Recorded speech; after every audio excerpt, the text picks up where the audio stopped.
family, it's me again, Amanda, the food songstress, talking food this, food that, food the other, food that. And I'm so glad that you're always choosing and picking this channel to spend your time, spend even your data, even your attention span to just, be here, spend time with me. So big thank you goes out to you. Well, today we're going to be doing our food diary with Amanda series. You know what we do there. So what we do there, for those that are new here, is basically just discuss and get up close and personal with food, the feelings that it gives us, my experience. So for me, I'm talking about my personal experiences with food, but because this should be a two-way kind of family or relationship, as I discuss my experiences, why not discuss yours as well in the comment section? Just tell us some of the things you have maybe done for food, done with food, and yeah, let's just make food a story that's not forgotten and buried. It should be something we talk about the way we talk about money, so it becomes something that we can deal with quite easily. So today in our food diary with Amanda, we're doing the food diary not titled English HD.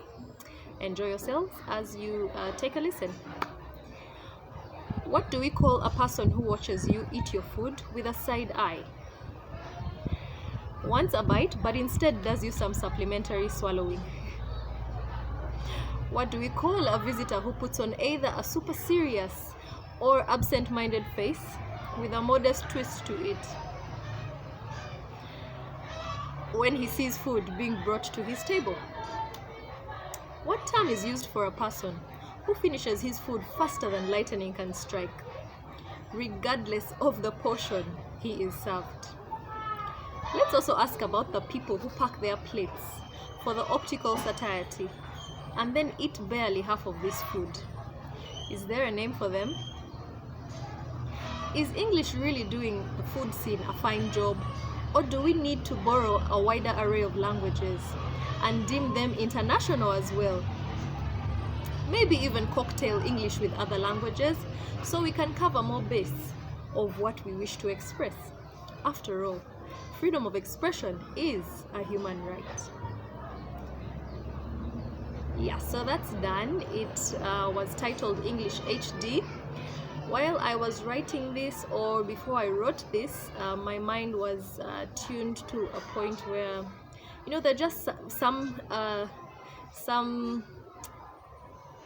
maybe experiences or maybe people you would, or characters actually, that you would want to name, and just be able to use a name on them or a term for them. But sometimes when you check through English, you find it is lacking in some of these terms. So you wonder, is English really helping us?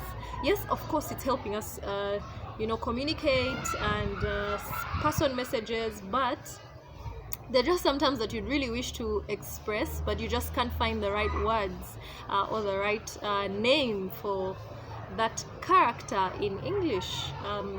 And yet I feel sometimes in some of the local dialects you'd actually get very exciting translations, or even a one-word term or name for some of these things. So yeah, while I was thinking about this, it was just a random thought really, and like I said, it's just what we do here is really just talk about anything food. We want to make food something that is as free and comfortable to speak about as, like we said, money or fashion or style, so yeah, it's not always a serious thought or serious warning, and I guess that's where this came from. I was in probably a mood where I was just wondering if I wanted to call someone that maybe, okay, if someone packs their plates, and yet that's not even a glutton. If you're packing your plate and then you don't eat the food, you cannot be a glutton, can you? Maybe greedy, but is there a name for the person? instead of me having to use two words and say greedy person, or that person is greedy, can't I just have a name for them? You know, like how we have a name for thieves, you just say, instead of saying that is a person who stole or that is a person who steals, you just say thief. So do we have a name for someone who, you know, packs their plates and, you know, doesn't finish the food? Is there a name for someone who, you know, eats with the speed of lightning, or even faster than lightning? There are just some people, as soon as you've brought the food on the plate like this in front of them, by the time you look away for even 1 second and turn back, you don't see any of the food that was you know, that you served. Whether you put how many potatoes, or, you know, however large a chunk of meat or a piece of meat that you placed in their plates, they just have that ability. It might be a superpower that we are actually, you know, playing with. So yeah, for me, I was just thinking, is English enough?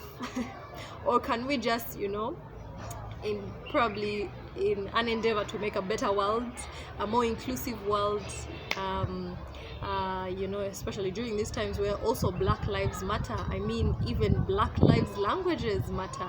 And so can we probably add in to English other dialects, so it's sort of one unified language.